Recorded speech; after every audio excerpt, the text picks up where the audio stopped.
in the work we do. So thank you both very much. We're going to change gears a little bit. I'm going to introduce our next speaker. And this is about creating inclusive workplaces. This is really, really important stuff. And I'm going to have, our speaker is Karen Craggs-Milne. She's an anti-racism and diversity expert. She's a leading global go-to expert for organizations who want to get equality work right. She's a proud Kenyan Canadian. Karen is a recognized global expert with over 20 years of experience promoting equity, diversity, anti-racism, gender equality, and inclusion. I'm sure you're going to be thrilled to meet Karen. Come on up.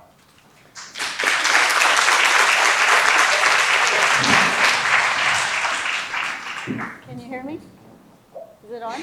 Yes? Can you hear me? Yes, okay. So I had to look at my notes again. Be bright, be, what was it? Be brief and be gone. All right, I'm going to be bright, brief, and I'm going to be gone.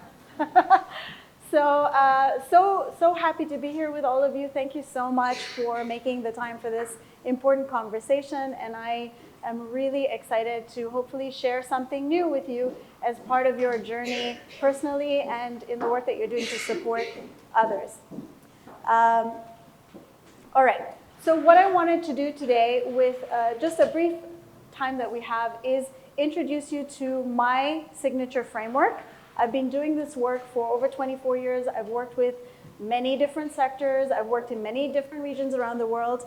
And I noticed a couple of patterns that I was seeing, whether it was working with nurses or working with medical staff or working with people who work in many different industries. There was the same things that came up over and over again. And so it created the foundation for my framework, which I think is really important. And it has two parts to it. One is ways of doing, and another is ways of being, because I think we need both when we're looking at creating change. So my framework answers the question, when it comes to ways of doing, why haven't we made more sustained progress on gender equality after all of the investments that we've made? If you think about your own organization, there's been a lot of effort and investment made in this area of work. Why haven't we made sustained progress? Why is this still an issue? Why are we still talking about it? And so that's what my framework tries to address. So this is the Conscious Equality Framework. There's 4 parts to it. And again, it's based on me doing a lot of organizational assessments, traveling around the world, working with leaders, working with staff, and asking the question, how are you doing on equity issues? What are you doing around gender equality? And I would always get the answer, we're doing great stuff. But that great stuff, when I really looked closer, was 1 or maybe 2 of these 4 quadrants. Great organizations maybe did 3. Very few organizations do all 4. So I want you to think about it. How many people here are leaders of teams? Okay. So I want you to think about it in terms of your department, your team, your area of the business, and see what comes up for you in terms of what are we already doing, and then where is the space and opportunity to build on that. So when we ask the question, what does gender equality mean to you? If I asked everyone in this room, I would get different answers. And one of the answers that's very common in this work is that gender equality is about gender balance. How many people have heard that? To have gender equality, we need representation of the group that's missing, i.e. women most of the time in most spaces, right? So number 1, I want to say gender equality is not just about parity. It's not just about gender balance. The work doesn't end when we have enough women in the sector or at the table. That's just the beginning. So gender parity is important, and part of that work, if we think of the Government of Canada, for example, there's a call to action called the 50-30. Has anyone heard of the 50-30 call to action? So the Government of Canada has recognized that gender equality is an issue and that there's a lot to be brought to business when we have more balance at leadership levels. And so they've asked organizations to voluntarily commit to achieving 50% of gender balance and at least 30% of diversity in other forms of diversity at the leadership level, whether it's at the board and executive level and senior leaders. So that's something to consider, that this is something that we're still trying to work on, but it's really important. But representation, and this is a key piece, representation requires certain strategies. So what are some strategies that your organization might be using currently to increase representation of women in the sector and within the organization? Let's start there. What are you currently doing to increase or close the gender gap when it comes to representation? You can just shout it out. Rewording resumes. Yes? Yeah, rewording to be more gender inclusive. Great. The job postings. Yep. What else are we doing? Yes, great. Offering flexible hours as an option. What else are we doing?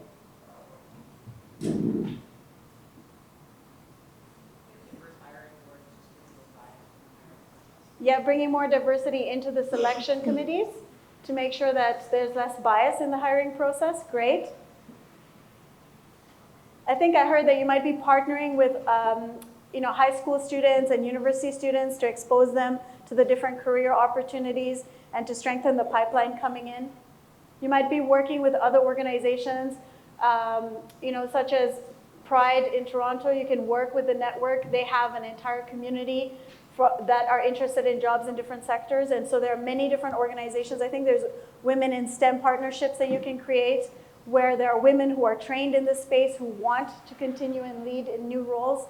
So there's many partnerships that HR can build to support exposure to opportunities within your organization. But then there's things we can do internally, which we heard about as well, right? So that will all help with representation. But here's the thing.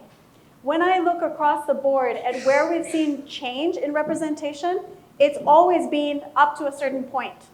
So frontline, people doing work with customers, people in sales, people in the process of a plant, but rarely does that diversity then move its way up into executive roles and into the board and into leadership. And the reason why this is really important is because if you only have diversity at a certain level, we're missing, first of all, people can't see themselves at the top. And secondly, we're missing all of the valuable assets that come with that diversity in making decisions. And the reason why we want that is because we want to stop doing business as usual. I always say this, if you are still doing business as usual, then your efforts for representation are not working.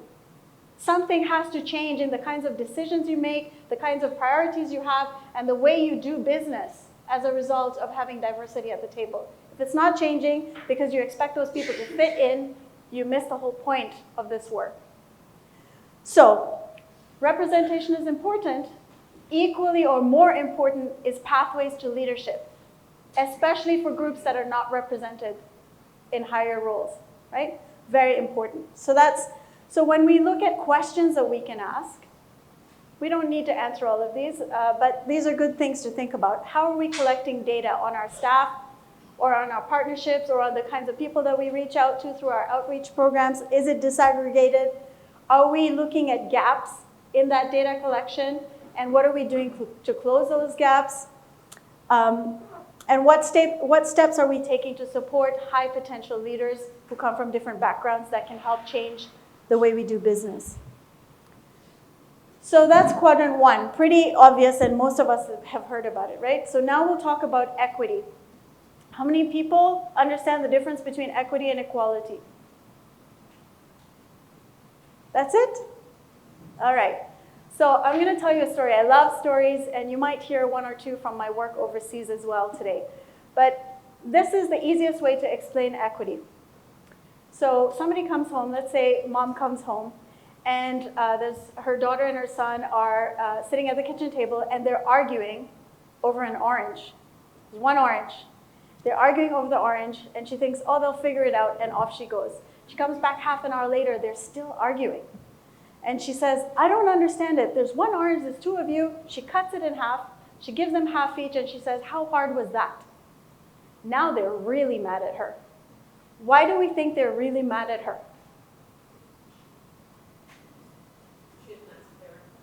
She didn't ask for their input. She did what she thought they needed.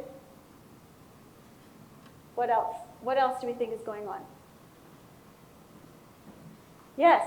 Maybe that's not the approach each of them wanted to get. Yeah, maybe half and half. I mean, if it was so obvious, they would have done it, right?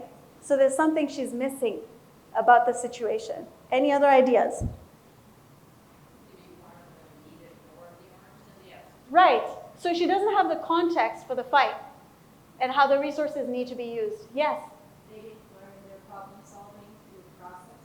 Right, because she... Created and solved it for them. That's a great point. No one's ever mentioned that, but that's a great point, that she took away the opportunity for them to figure it out.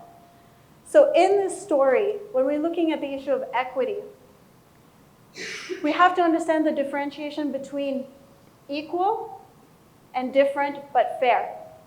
Equal and different but fair. Okay? So when she asked them, why are you upset? The girl says, I needed the entire peel for my homework. And the boy says, I needed the entire flesh for my homework. Okay? So it's about, what do people need? Do we understand what they actually need? And are we using our power, our resources to divide up things based on actual need? Are we being fair? Are we being fair to the girl who needed the right? Are we being fair to the boy who needed the flesh? So the only way you can be fair is by actually understanding what people really need. Right? That's why when I do this work, I talk about bottom up. I'm always listening. As a leader, I was a VP of a tech firm for 3 years. I've been a CEO for 2 different organizations. I'm always listening because I know one thing for sure. There's a lot of stuff I don't know. And if I am trying to solve for other people and I'm trying to make decisions that are best for all of us, I need to know who's in the room and what they need before I can make the best decision for all of us. So inclusion and inclusive leadership is really key to this work if we want to really live out what we call equitable outcomes as opposed to equal outcomes. So do we now understand what equity is? Equity is about understanding needs and matching those needs with the resources that you have in a way that's meaningful to the different people in the room that have those different needs, right? It's about fairness. Now, I remember, I'm just going to give you this example because it will stick for you. I worked with an organization where the new CEO came in and he changed the way they did business. And one of the things that he said is, I'm old school. You need to be ass in seat at 9 a.m. and you're not allowed to leave until 5. That's how we used to do business. That's how we're doing business. And this was a 70% women-run organization. And he couldn't understand why he had such a high turnover of women leaving. And I said, well, think about, okay, that's how you used to do business. That's what success looks like for you. But what are you communicating to the staff who are 70% women when you consider that in this society, as much as it is in others, women have caregiving roles, women have to pick up the kids, women have to make the food. I mean, not in my house. My husband does all that stuff, which is amazing. I'm sure there are others here who would say the same. We share those roles more than ever, but there's still a lot that women have to deal with outside of the workplace before the end of the day. And so for a leader to come in and say, I need you to be fully present all day long. I don't care what's happening outside in your life. It's not my business. I don't want to hear about how you need to get to the dentist or rush off to your kid's appointment. What is he saying to them about what matters? What is he saying? Not them. And he doesn't trust them. Because the underlying assumption is, you are not responsible for your time, you will not be ethical and deliver, and I need you here in order to get the work done. But what do we know from our own experience and from research as well? What do we know when we lift that limitation on people? How do they perform when we trust them? Much better. How do they perform when they have the opportunity to book dentist appointments and take care of other things once in a while and they have more flex? Way better. They're more likely to stay, right? So it's really important, and it is gendered. It is very gendered. So in this case, I had to coach the CEO and say, you want this outcome, you are driving people to leave. Because he didn't know what he didn't know about the fact that not everybody lives his life and has a nanny at home and other people doing all the things that need to be done, right? So so as I said, equity has two parts to it. Equity has two parts to it, and I do deep trainings on this. I'm just giving you the surface.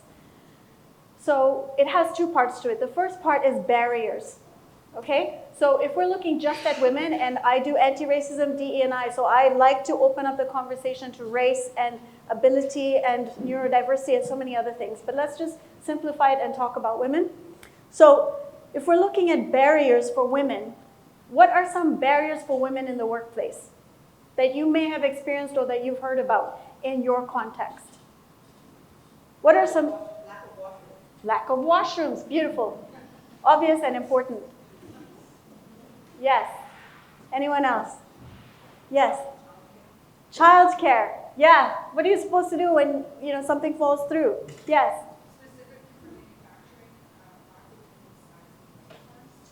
Yes. Thank you. You know what? I was going to talk about it. I'm glad you brought it up. So I did a similar session for Ontario Power Generation, and we had male leaders sitting around the room, and we had women talking about their experiences, and for the first time ever, men heard things they'd never heard before. Because of the chain of command. In matrix organizations, you talk to the person above you, you don't go 3 levels up. They send you right back down if you do that. But in that particular context, when it came to supply of uniforms, there were shoes, safety shoes, that they couldn't get in women's sizes. The smallest size that they got from their supplier wasn't small enough for women. So it created a safety issue, which the women brought up in our session. And the head of supply chain in that moment had no idea that this was an issue because they kept being sent back down. Go somewhere else and buy your own pair of shoes if you want to be safe, because our supplier doesn't supply them. Same thing for uniform. Go somewhere else and get it yourself because our supplier doesn't take care of it. And when the leadership heard about this, they said, find a supplier that deals with this because otherwise they don't work with us. So it's so interesting how our culture and ways of working can get in the way of doing the right thing. And not having opportunities to share that kind of feedback safely means that leadership cannot make better decisions because they're not even aware of it. Which is why I love these kinds of conversations when we have different people at different levels coming together, because we hear things we need to hear, and then we can action them. So that was a great example. We talked about uniform, childcare, flex. Okay, any other barriers? Biases? You want to say more?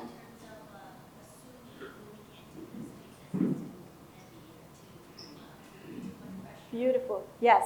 So the biases around what women can and cannot do because they're weaker, they don't have the kind of strength, whatever it is. So I've done some work in Yellowknife, and one of the things that came up from mining companies in Yellowknife, it was so interesting. They were saying, no, this whole thing about bringing women in sounds okay, it sounds good in principle, but they're higher risk, They're delicate, they can't do things, they have kids, in fact, they can't be away from home for too long. All of these things that they assumed about women. And then when we checked in with them after they hired a bunch of women through a special program, what they realized was, we love working with women. First of all, they're always on time. Secondly, they don't bang our multi-million-dollar machinery. So we save on repairs because they're not so careless. And thirdly, it's just a more pleasant experience to come to work every day when we have women and men working together. So it was so interesting to hear the shift that happened over time, when initially all that was coming up was all the reasons why we shouldn't be bringing women into mining, right? So you get the idea about gender equity. So number 1, equal is not fair. We heard that with the 9 a.m. example, right? Equal is not fair. Same thing with the orange. Really important, because in Canada we talk a lot about how we all have equal human rights. We may have equal rights, we don't all have the same ability to access them. We have things in our way that may not be in the way for others, whether that's based on race or whether that's based on age or language or ability.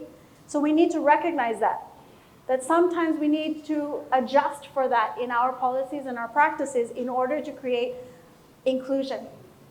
The other piece is, so we talked about barriers, let's talk a little bit about needs. So some of the needs that are unique to women We talked about childcare, that I would say men have that to deal with as well. Like my husband, for example, today I said, I'm out at work, you figure it out.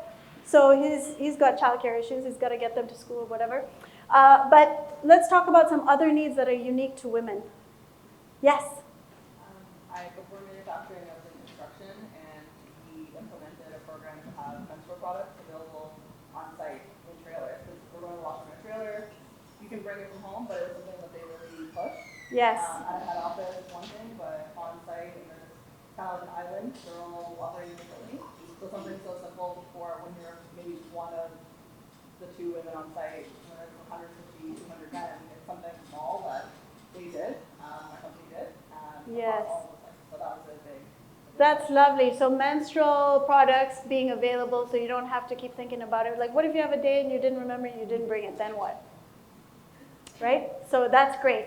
Now let's build that a little further because I saw this as a debate that came up on social media where somebody said, well, we should have menstrual products available in men's washrooms as well. Has anyone thought about that? Why would we want menstrual products in men's washrooms too? Yeah, for trans men who are still menstruating, they haven't made the transition. So when I talk about gender equality, I'm not just talking about women, I'm talking about all of us. And the fact that we need to consider that each of us have a different experience in navigating the same workspace. But do we have the ability, do we have the ability to speak up, to ask for what we need? And are people listening? Imagine if you were somebody who comes into an organization and you walk in the door and you literally feel like, wow, they thought about me. How cool would that be? If we're talking about bias and race, for example, did you know that the standard shampoo and conditioner in every hotel in this country is made for non-black hair? Think about that. Anytime, is there anyone here who goes to a hotel and takes their own shampoo and their own products because it's not reflected in what's offered? Okay? It's a real issue. Just like when we walk into washrooms, it's less obvious now, but we used to walk into washrooms and there was nowhere to change the baby. And then the men were saying, well, the women have it, but I have the baby today and I have nowhere to change the baby in my washroom. So are we thinking about all of these different things and what we need, really important in society? So as I said, barriers and needs, those are two very distinct but connected issues that we need to address when we're looking at issues of equity. Now we're going to move on. So here, if we're asking questions around equity, we would say, do we understand and are we proactively addressing the unique needs and barriers of these different groups? And I've listed many, not just women, because remember, even among women, we all have different needs and issues, right? One thing we didn't talk about was women who are dealing with menopause. I'll be there soon. Some days I'm like, it's too hot in here, I gotta get this off. But we don't talk about it, we don't know what they need, we don't know how to support them. And part of it is because we ostracize certain conversations as being uncomfortable and unwelcome in the workplace, when the truth is we're all human beings. Last year, my father, who was 96, living in Africa, passed away. I made 5 trips to Africa while I was a senior executive of a company. And the only reason why I could do that was because I spoke up about what was happening in my life. There were days when I had to say, I'm sorry, I will be on this call, the video will be off because I am crying. I'm here, but I'm hurting. That was very unusual for the senior executive team or for the company to hear, that Karen's being really open about the fact that her dad is dying and she's dealing with this while also showing up at work. And they said, well, you can take time off, you don't have to be here. And I said, no, work gives me some perspective and some balance. I want to be here, but I might just adjust a little bit how I work. So these days, when I talk, based on that experience, when I talk about inclusion, I'm also talking about those of us who are dealing with loss. My brother who's in England was given 3 days to fly to Africa on bereavement leave. 3 days to fly and then use his personal vacation to be able to go in, mourn, take care of the family estate and come back. That's not realistic, it doesn't work. So there are a lot of policies that we have the opportunity to review and say what's fair or where can we adjust things to be more reflective of people's situations, just like we've done with healthcare spending. A lot of healthcare spending used to be, you get $500 for this, and this, and that's it. And then more and more staff started saying, I need this, I need that, I need that. So now we have a flex envelope. Most organizations have a flex envelope that allows you to decide how you're using that extra envelope. Why? Because of equity. Otherwise, you don't feel you're supported fully, right? So let's talk about the third quadrant. Now this is, if you look at the quadrant, they all look the same, but actually this is the biggest part of the work. This is the part that we all need to do, all of us, every day, all the time. So here I call it gender inclusion. I also talk about it as transformation, social transformation, because that is what this work is about. Where everyone feels visible, heard, considered, that they're valued, that they belong, that they matter, that me being here matters. Do you feel, check in with yourself for a second, do you feel like you matter in your organization, to your leader, to your team? Do you feel like you matter? And if you don't, there's something to look into there. Why don't you feel like you matter? Do other people on your team have the same experience? If you're a leader and you don't know the answer to that question for your team members, it's time to do some work. We heard about how relationships are so key to good leadership. Are you spending time with your team members, learning about them, what's important to them, who they are, what matter, what are they dealing with, what are their goals? Or are we just simply focusing on the work that needs to be done? Because I go back again to the fact that we're human beings and we should be valued for what we bring to the table, just for being human beings, right? So when we're talking about gender inclusion, we heard about bias. So this is about uprooting the biases and stereotypes within the sector and within the country that we live in and within the culture that we've created together. Uprooting them. So my husband is Italian-Scottish. He's grown up in Canada. He's traveled around the world a lot. But he's a big hockey player. And how many people play hockey, ice hockey?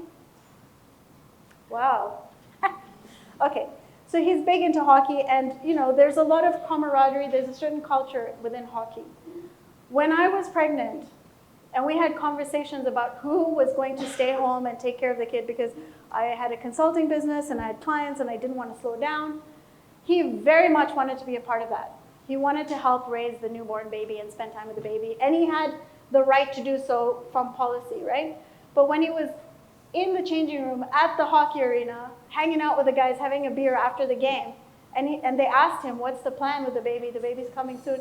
He said, I think I'm going to take some time off. They said, oh, are you? You're going to put an apron around your waist next? You're going to pop out and make some milk? Like really crappy comments.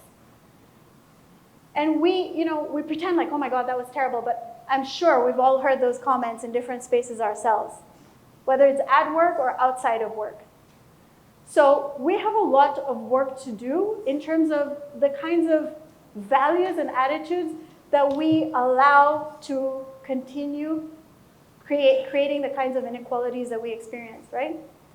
And I love that the last two speakers talked about law, because law is a great example. I coached a senior leader of a law firm who was in trouble because he said, I'm running a business, to a senior partner who had taken a year off to have a baby and come back. And he said, I'm running a business. You didn't hit the quota like everybody else. You should, if you want to sit at home and be a mother, do that.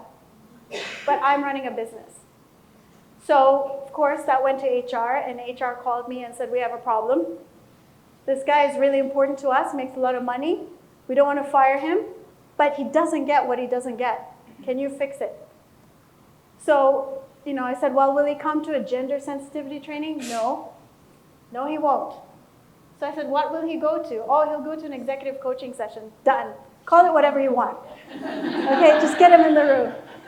So he came, and then we broke it up into 5 sessions, because I know you have to have multiple conversations around this. It doesn't just land in one conversation. So we had 5 one-hour sessions. And in the very first session, when I walked in, he didn't know what I looked like. He just received an email. Someone called Karen, who's an Obama White House change maker and has worked around the world at the UN, blah, blah, blah, is coming.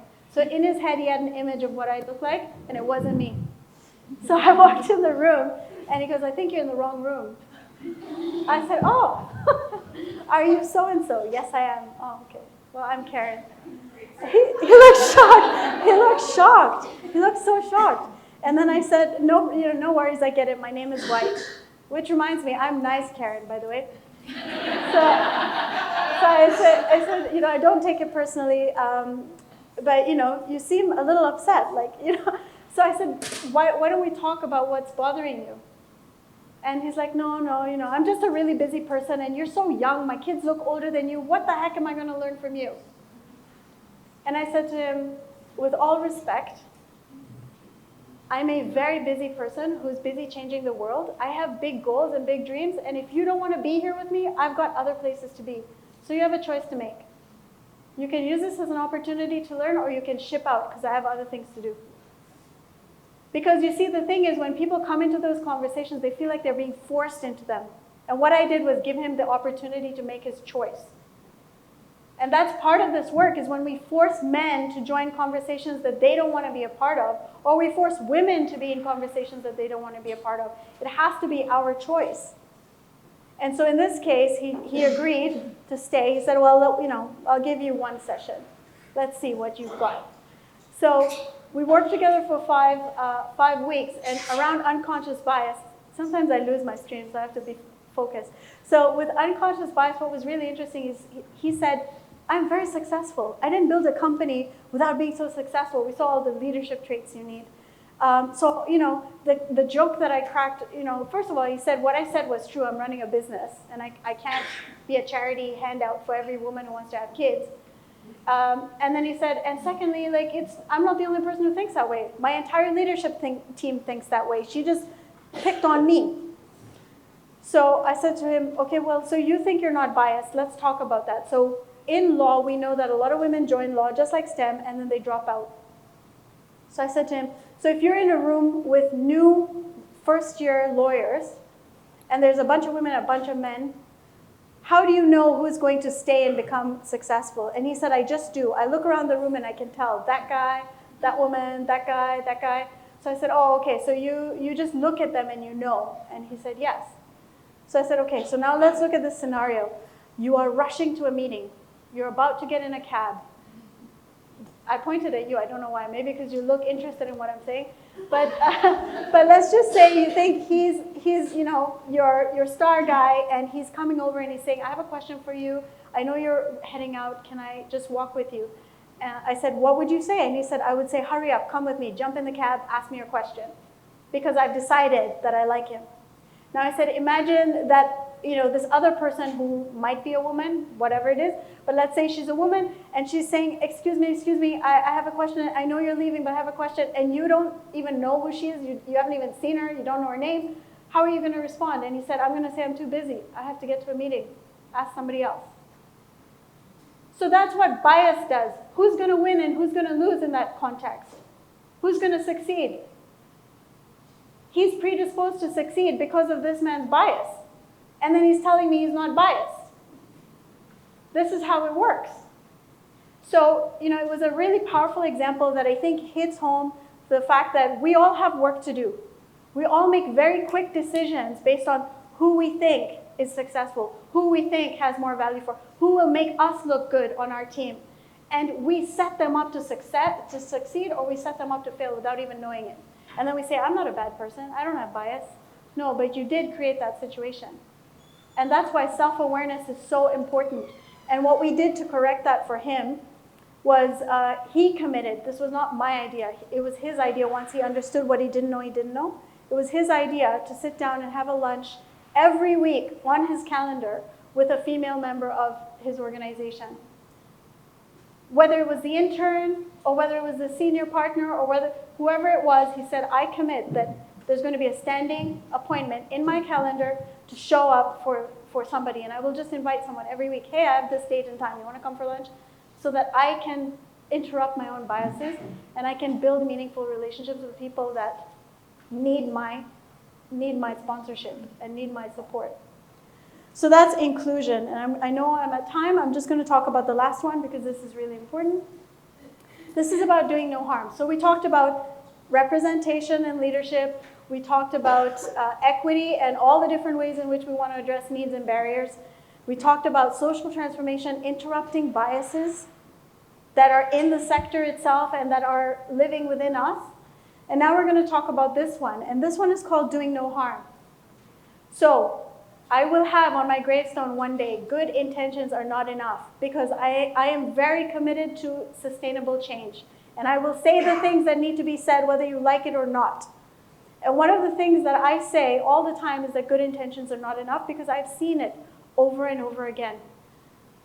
We want to do good, in this case for women in manufacturing, and so we take certain steps to make that happen. Maybe we say, okay, we're going to hire a female CEO when you retire. Okay? But if the organization isn't ready for her, if her leadership team isn't ready for her, we set her up to fail. And then we wonder why she burnt out and left after the first or second year. We see it all the time. You know, and if you take this to other countries, the consequences are very, very severe. I worked in a microfinance project in Ghana where the women needed $100 a month extra income. They said, if we have this income, it will make a big difference for us and our families. And the men agreed. And so the project was focused on increasing their income by $100 a month. And at the end, when we went back and said, how are you doing? Because they'd hit the goal, the men were like, this is fantastic. We have more money. Life is great. We can now buy the radio and the fridge. Things are going really well. What do you think the women said? Huh? They were working harder, they were doing the job, Yeah. They said, this is the worst thing you could have done for us. Why? Because they live in homes where men control the money, where men decide what happens. And so we brought income in assuming that just because I have the income, I also now have the power to negotiate what happens with that income. But if I don't deal with issues of power dynamics, and right now we're talking about the home, I can bring this right back to the organization. When the power dynamics are not part of my strategy, I'm simply bringing in something that causes more division between us. So you think about how many women have benefited from sponsorships, quotas, you know, maybe you worked really hard to get to where you got to, but because of this, we want to prioritize women. Now everything that you do is look through the lens of, oh, she got it because she's a woman. How many people have experienced that? Right? So now you're not able to legitimately own your own accomplishments because people will cut you at the knees because of this thing about, oh, she must have got it because she's a woman. And add to that if you're a woman of color, and add to that if you're young, no one will take you seriously. It's very hard. So I talk about this in that case. Let me finish the Ghana example for you to really get this. Because of that extra $100 a month, there were more divorces. There were more gender-based violence in the homes. There were more women being killed in public. And all of that was a response to power being challenged. So I always talk about this. When we're doing this work, we need men on board. We need men to understand this, not to instrumentalize men to say women belong at the table and you need to make it happen. I don't see men as tools in our empowerment project. I don't think that's the right approach. I think when we're doing this work, we need men to understand that there is something for them to gain in this conversation and in understanding why we need to change the social dialogue around this. And so I'll give you the example of maternity policies just because it's a simple one. There was a time when we didn't have it. The state still doesn't have it, where you can't take time off beyond 3 weeks, I think. Okay, so women were saying, this is not fair, we're coming to work, we're having kids, we can't take care of them, this is a critical time for them. So because of all that pressure, we put in the policy for women. But men were not benefiting from the ability to take care of their kids. But what research shows us is that when men take the time to be with their newborns and their younger kids, they have less rates of depression, they are less likely to commit suicide, they have healthier marriages. There is so much in it for men to benefit from the same policy that we put into place for women, but they don't know about it because all they ever hear is women need to take time off to take care of kids. So we need to balance the conversation and how we frame it to be one, not just about women, but about all of us. What do we need to change in our ways of business so that we can all benefit? When we talk about flexibility and flexible work arrangements, yes, women benefit because they're running around taking care of their kids, etc., but so do men. Everybody benefits from those changes. And so I think when we're hearing about, when people are lobbying for changes, when they're lobbying for resources or different ways of working, we need to look with a broader lens. How will this also benefit others? Because then it doesn't become us versus them. That's one of the barriers of us getting further ahead, is that it continues to be an us versus them conversation. So I could ask some questions, but I won't.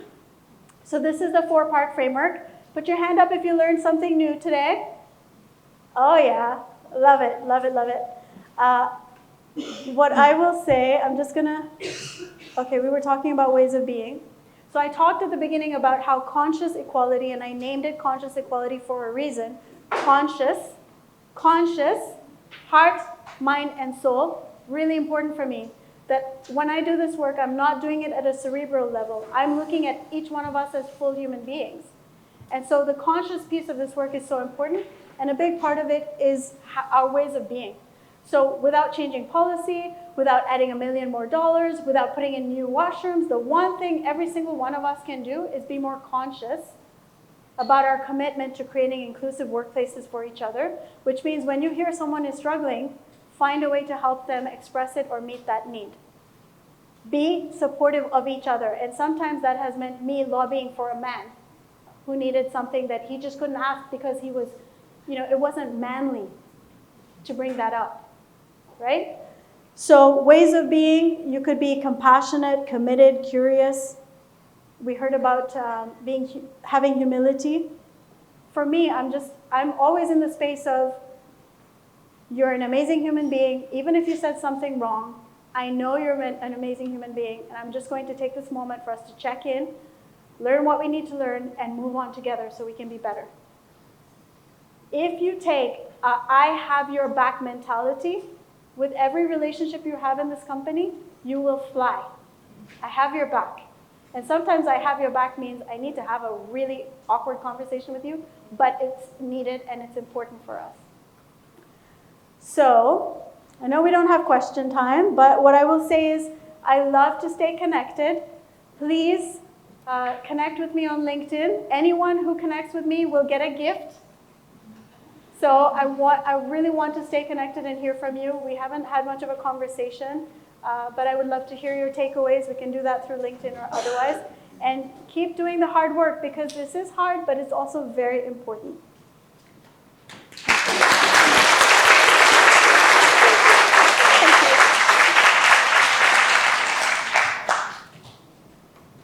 Wow. Thank you, Karen. I think we're